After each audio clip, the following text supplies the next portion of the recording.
Aboy, Ay, good morning po, Sir John. good morning. Ikaw ba yung bagong office boy? Opo, ako, first day ko po ngayon. Dito ka sa harap. Pag kinakausap kita, sa harap ka. Sorry po. Teka muna, hindi pa kita pinauupo. Wala na bang standard ng Our Lady of Fatima Credit Cooperative at nag-hire ng may tattoo na, long hair pa. Nakita mo na ba itsura mo sa salamin? Wala akong tiwala sa'yo. Baka mamaya magnakaw ka lang dito. Sige, maupo ka. Salamat po. Sir John, kahit naman po mahaba ang buhok ko, kahit naman po marami akong tato, maayos naman po akong pinalaki ng mga magulang ko. Bukod doon, ginagawa ko po ng tama yung trabaho ko. Hindi rin. Hindi ka mukhang presentable eh. O sige na. Magtrabaho ka na nga doon. Sige po, Sir John. Mauna na po ako. Balik na po ako sa trabaho ko. Sige.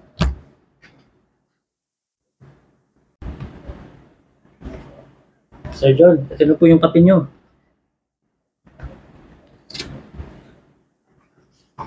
Natapon. Linisin mo nga.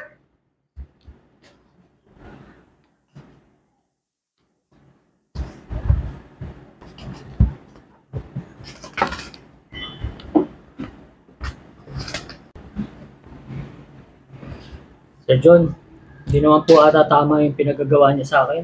Baka hindi po ako tumagal niyan. Exactly. Brilliant. Dahil ayaw kang tanggalin ng boss natin, ako ang gagawa ng paraan para matanggal ka. Ang ganda, di ba? Ang ganda!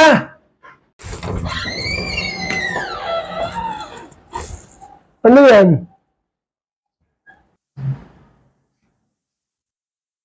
Sir.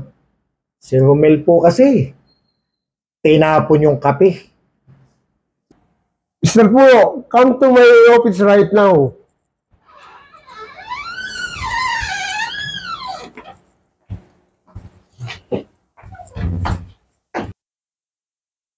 Boss, bakit naman ho yun ang hinihayang ninyong office boy? May tattoo na. Ang haba pa ng buhok. GM, hindi ba makaka-apekto sa image ng Our Lady of Fatima Credit Cooperative ba yun? Ako ang nag-hire niya sa kanya. Bakit? May problema ba, Mr. Puno? Ha? Wala naman po, sir. Kine-question mo ba ang aking desisyon? At ang ayaw ko sa lahat, yung pinakikilaman ako. Maliwanag ba, Mr. Puno? GM, maliwanag po. Sige po, sir. Salamat po. Romel, sumama ka rito. Guys, bukas ay darating ang ating CEO, kaya kailangan ko ang mga report natin. ASAP. Ayaw kong mapahiya sa CEO natin. Do I make myself clear? Yes, sir. Yes, Lalo ka na, Mr. Puno. Kapag ako ay napahiya, ikaw ang mananagot sa akin. Yes, sir.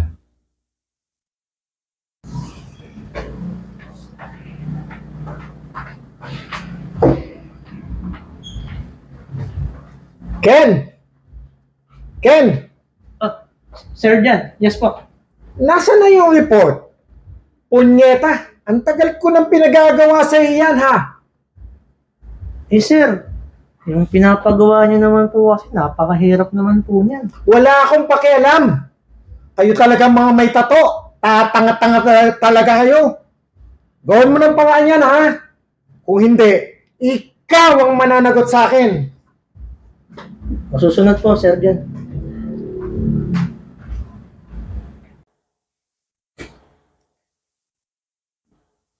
Magandang umaga po, Sir Ken. Uy, Kape po. Romel. Naman, salamat sa kape mo ha. Halika, upo ka muna dito. Usap muna tayo. Ako bahala sa'yo. Boss, tagal ka na rin ba rito? Actually, bago lang din ako dito. Nakita mo ba yung ginawa ng boss natin? Napakasama talaga na ugali niya. Ano pa ginawa sa'yo, boss? Pero ganyan din, no? Pero sa akin sa iba, nagtitripan ako niyan, malala. Tapos, kung magsalita, akala mo, tagapagmay-ari ng co-op. Nakakabwisit niya eh, pero hinayaan ko na. Kailangan ko ng trabaho para sa pamilya ko. Ah, ganun ba? Grabe, no? Ano nga pala po yung ginagawa mo? Ah, ito. Report to. Matagal nang pinapagawa ni Mr. Puno. Hindi ko magawa kasi dapat trabaho niya to eh. Hindi ko nga to alam eh. Bira. Ah, baka makatulong ako, boss. Tingnan natin. Naku! Okay lang. Alam ko naman na marami ka ding trabaho. Tatry lang naman natin. Malay mo, magawa natin. Seryoso ka ba? Alam mo ba tong ginagawa ko na to? Tingnan na lang po natin. Bibigay ko po yung email address ko, tapos send nyo na lang po sa akin yung file. Okay. May email address ka ba? Meron po. Paki-type na lang dito sa laptop. Sige po. Sisend ko sa yung files.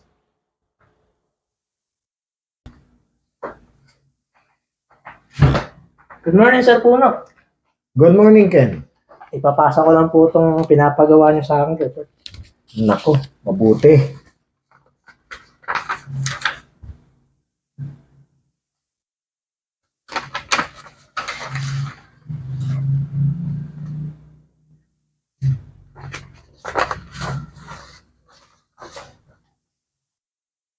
Oh, paano mo tong nagawa? Nakakayaman. Pero tinulungan ako dyan ni Romel, yung office boy natin. Ha? Si Romel? Opo. Paano nangyari yun? Office boy lang yun. Isa pa, hindi ko nga, tingin ko hindi nga nakatapos ng high school yun.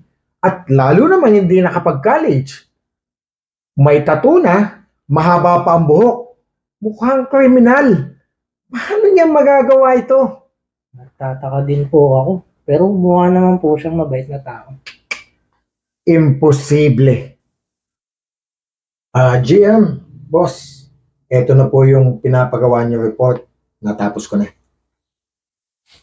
Opo ka muna, Mr. Puno. Ano ba yun? Thank you, sir.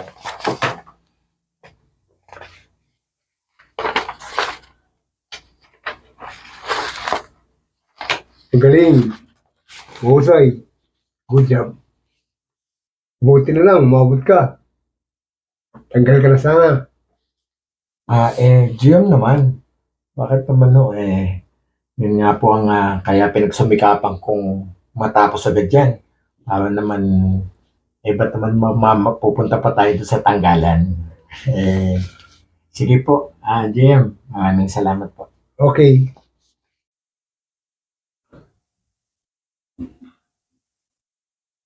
Yan. Nasaan na ba si Romel? Hindi, alam naman yan darating si CEO. Pagkatapos, wala siya dito. Saan ba nagpunta yun? Hindi ko nga alam doon kung saan pumunta yun, sir. Ay, kailan talaga. Wala kang maaasahan. Sabi ko na nga ba eh. Anyway. Ano yung pinagbubulong nyo? Wala, sir. Wala. Gentlemen, please welcome our CEO.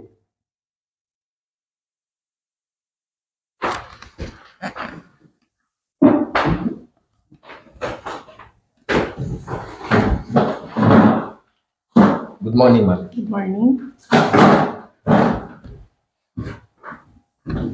Good morning, everyone. I am Rika May, the consultant and the executive assistant of the CEO. And now, I would like to introduce to you the CEO of Our Lady of Fatima Credit Cooperative, Mr. Romel Nang.